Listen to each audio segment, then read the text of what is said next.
Good morning, student. Today we will study about chemical change. In previous classes, we studied about physical change, valency, chemical equation, balancing of chemical equation, etc. Now, today we will discuss about chemical change. Chemical change, a change in which one or more new substances with entirely different chemical composition and properties from original substances are formed is called chemical change. ऐसा change जिसमें कि एक या एक से ज़्यादा नए substance बनते हैं और ये नए सब्सटेंस जो है इनकी केमिकल और फिजिकल प्रॉपर्टी जो होती है, केमिकल कंपोजिशन और इसकी प्रॉपर्टी जो होती है वो इसके ओरिजिनल सब्सटेंस से कम्प्लीटली डिफरेंट होता है। तो ऐसे चेंज को हम लोग केमिकल चेंज कहते हैं। जैसे कि हाइड्रोजन और ऑक्सीजन। हाइड्रोजन क्या है? खुद जलता है। ऑक्सीजन किसी चीज को जलने में हेल्प करता है, जबकि इसके कंपोजिशन से जो न्यू सब्सटेंस जो बना हमारा वाटर, वो क्या है? न तो जलता है, न तो वो जलने में मदद करता है, बल्कि उसकी प्रॉपर्टी जो होती है वो कम्प्लीटली जो है क्या है कि वो किसी चीज जलते हुए चीज को वो बुझा देती है। तो इस ऐसे चेंज को हम लोग केमिकल चेंज कहते हैं। इसके लिए बुक में बहुत सारे एक्टिविटीज दिए हैं, जिसमें सबसे पहले आपको एक दिया हुआ है कि कॉपर सल्फेट, उसको केमिकल चेंज को दिखाया गया है कि कॉपर सल्फेट लिया गया है, वाटर लिया गया, बीकर लिया गया, डाइल्यूट सल्फ्यूरिक एसिड लिया गया, एक आयरन नेल्स लिया। तो इसकी ये एक्टिविटीज जो है आपके बुक में पेज नंबर 75 में दिया गया है। इसमें क्या किया गया है कि एक चम्मच जो है कहता है, एक चम्मच जो एक उसमें कॉपर सल्फेट को आधा कप पानी में, बीकर में आधा कप पानी डाल करके उसमें एक चम्मच जो है कॉपर सल्फेट डाल दिया गया और उसको जो है उसमें जो है डाइल्यूट सल्फ्यूरिक एसिड जो है उसको गिराया जाता है। इसके बाद देखा जाता है कि इसका जो कलर है कॉपर सल्फेट का वो चेंज हो जाता है, ब्लू कलर में कन्वर्ट हो जाता है। इसके बाद उसमें क्या किया जाता है कि इस कॉपर सल्फेट को एक टेस्ट ट्यूब में डाला गया और उसमें जो है एक आयरन नेल्स को डाला जाता है। इसके बाद टेस्ट ट्यूब को पेपर से कवर करके उसको बिना डिस्टर्ब किए, उसको हिलाना नहीं है, उसको आराम से उसको कुछ आधा से 1 घंटा तक के लिए छोड़ दिया जाता है।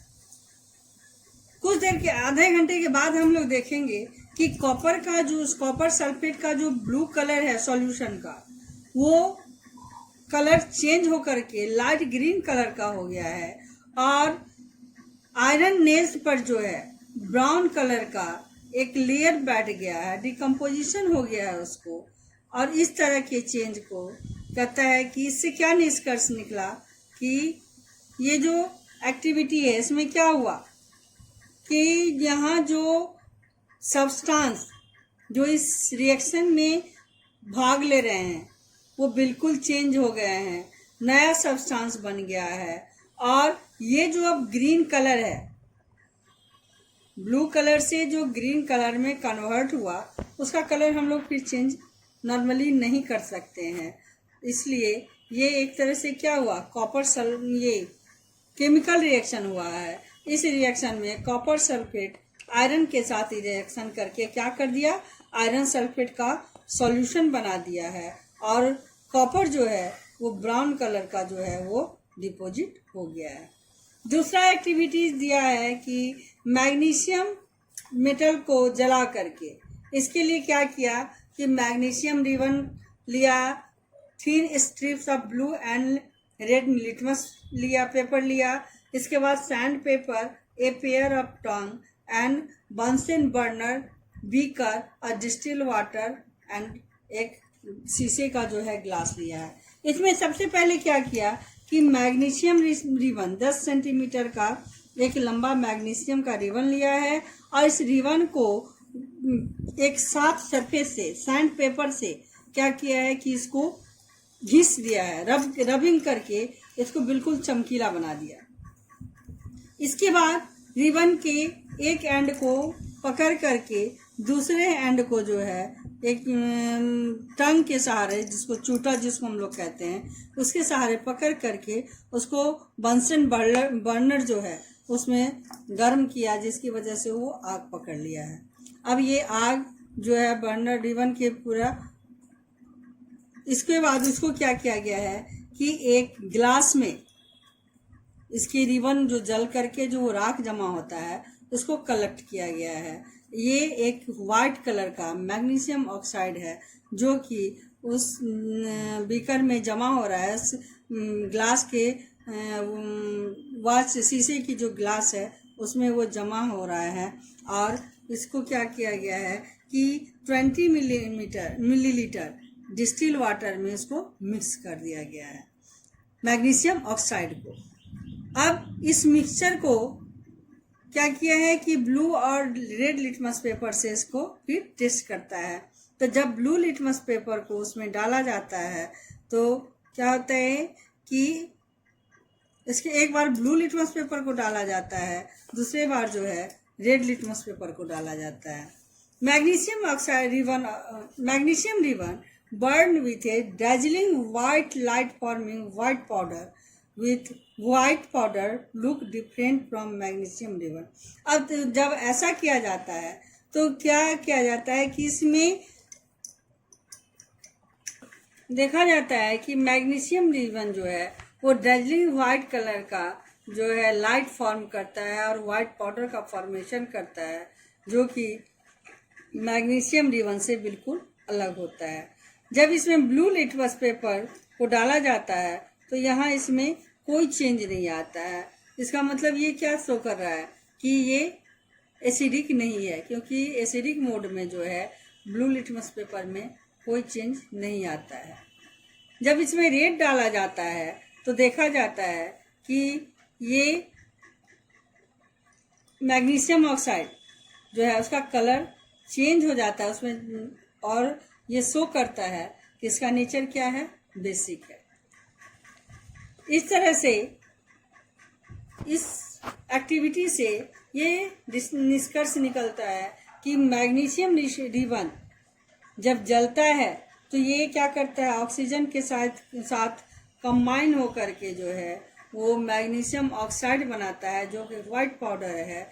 और इसको जो है वाइट पाउडर जो है वो जो पाउडर हमको तैयार हुआ उससे फिर हम लोग मैग्नीशियम का रिबन नहीं तैयार कर सकते हैं। इस तरह से ये कह सकते हैं कि ये क्या है, इरिवर्सिबल है, परमानेंट चेंज है और ये केमिकल चेंज है, क्योंकि यहाँ मैग्नीशियम से जो है मैग्नीशियम ऑक्साइड बन चुका है MgO + H2O + MgOH2।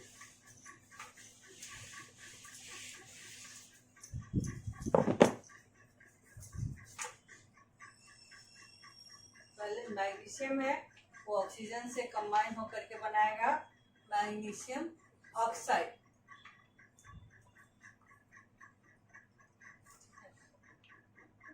और मैग्नीशियम, ये पहला रिएक्शन हो गया। लेकिन जब इसको फिर हम लोग दोबारा मैग्नीशियम ऑक्साइड से जो है ऑक्सीजन ये मैग्नीशियम बनाने का कोशिश करेंगे तो वो नहीं होगा। जब इसमें वाटर मिलाते हैं तो ये क्या हो जाता है, मैग्नीशियम हाइड्रोक्साइड बन जाता है, यानी ये इरिवर्सिबल रिएक्शन है। अब सवाल ये उठता है कि जब इसी सब्सटेंस से हमने इसको तैयार किया तो फिर इस सब्सटेंस से जो है हमारा ये सब्सटेंस क्यों नहीं तैयार होगा। तो यहाँ इसका रीजन है कि यहाँ जो एटम्स की जो एटम्स जो होते हैं, एटम के मॉलिक्यूल्स में जो एटम होते हैं उनके अरेंजमेंट में चेंज हो जाता है। यहाँ एटम ही जो है उनका अपना अरेंजमेंट चेंज कर लेता है, जिसकी वजह से वो जो है ओरिजिनल फॉर्म में नहीं आ पाते हैं। जैसे कि हाइड्रोजन मॉलिक्यूल्स है,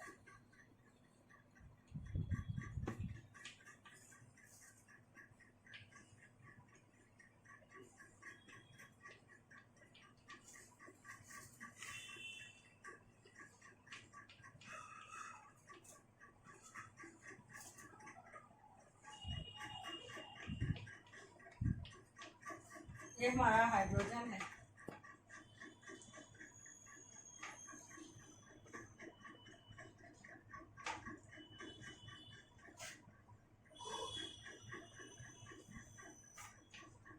जब ये ऑक्सीजन के साथ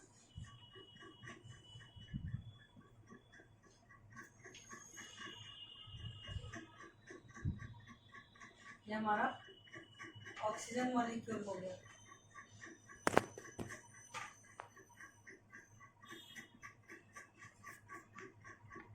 ये क्या करता है, जब रिएक्शन करता है तो ये क्या करेगा कि इस तरह से अपने अरेंजमेंट को ये चेंज कर लेता है।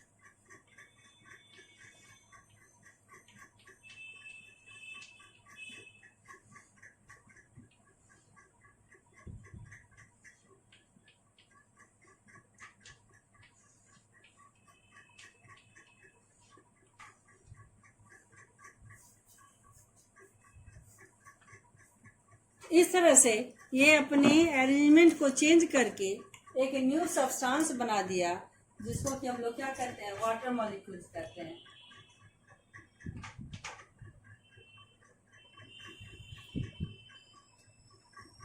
और इस अरेंजमेंट को फिर वापस तोड़ना ये फिजिकल मेथड से नहीं टूटता है, इसके लिए जो है फिर हमको केमिकल मेथड का यूज करना पड़ता है, और इसलिए इसको हम लोग केमिकल चेंज करते हैं।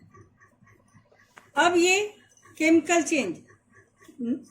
चेंज में क्या होता है कि नया सब्सटेंस तो बनेगा ही बनेगा, इसके साथ साथ कुछ और चेंजेस भी आते हैं। जैसे सबसे पहला है कि चेंज इन फिजिकल स्टेट, इनके फिजिकल जो स्टेट होते हैं उसमें चेंज आता है। जैसे कि हाइड्रोजन क्या है, हमारा गैस है, ये गैसियस फॉर्म में है। ऑक्सीजन भी हमारा गैसियस फॉर्म में है, लेकिन जब ये रिएक्ट किया तो क्या किया, ये लिक्विड फॉर्म में कन्वर्ट हो गया, यानी इसकी फिजिकल जो स्टेटस है वो चेंज हो गई। तो सबसे पहला चेंज क्या हुआ, इसकी फिजिकल स्टेटस में चेंज आ गया, स्टेट्स में। दूसरा होता है इवोल्यूशन ऑफ गैस। पहले भी बताया कि केमिकल चेंज में क्या होगा, जो गैस का इवोल्यूशन होता है, यानी या तो गैस का एब्जॉर्प्शन होगा या गैस जो है उसका एग्जिस्टेंस होगा, गैस उसमें से निकलेगा। जैसे कि कैल्शियम कार्बोनेट प्लस 2HCl, ये क्या करता है, calcium chloride plus H2O plus CO2, ये कार्बन डाइऑक्साइड।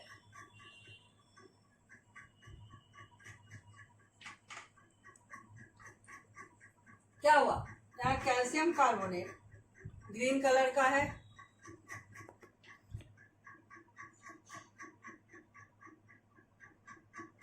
इसके बाद हाइड्रोक्लोरिक एसिड है, ये कैल्शियम क्लोराइड हो गया, वाटर हो गया और कार्बोनेट हो गया, कार्बन डाइऑक्साइड हो गया।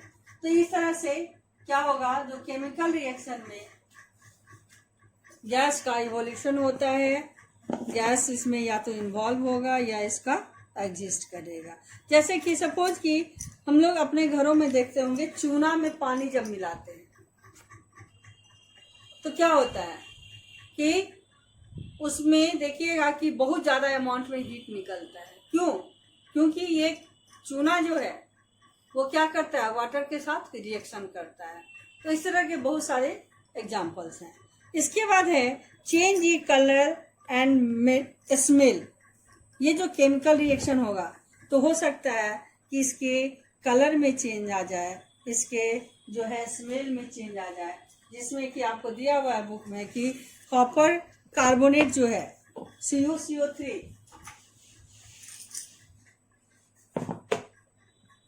कॉपर कार्बोनेट तो जब हम लोग गर्म करते हैं तो क्या होता है, कॉपर ऑक्साइड बनता है और CO2 रिलीज होता है।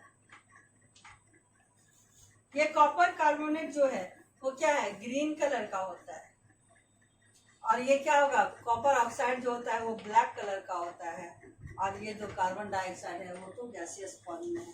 तो इस तरह से क्या देखें कि यहाँ इसके कलर में जो ग्रीन कलर था वो क्या हुआ, ब्लैक कलर में चेंज हुआ। अभी हम लोग एक्टिविटी जस्ट किए थे कि आपको कॉपर सल्फेट जो था आयरन सल्फेट में कन्वर्ट हो गया, वहाँ भी क्या कॉपर सल्फेट का जो ये ब्लू कलर था वो ग्रीन कलर में चेंज हो गया है।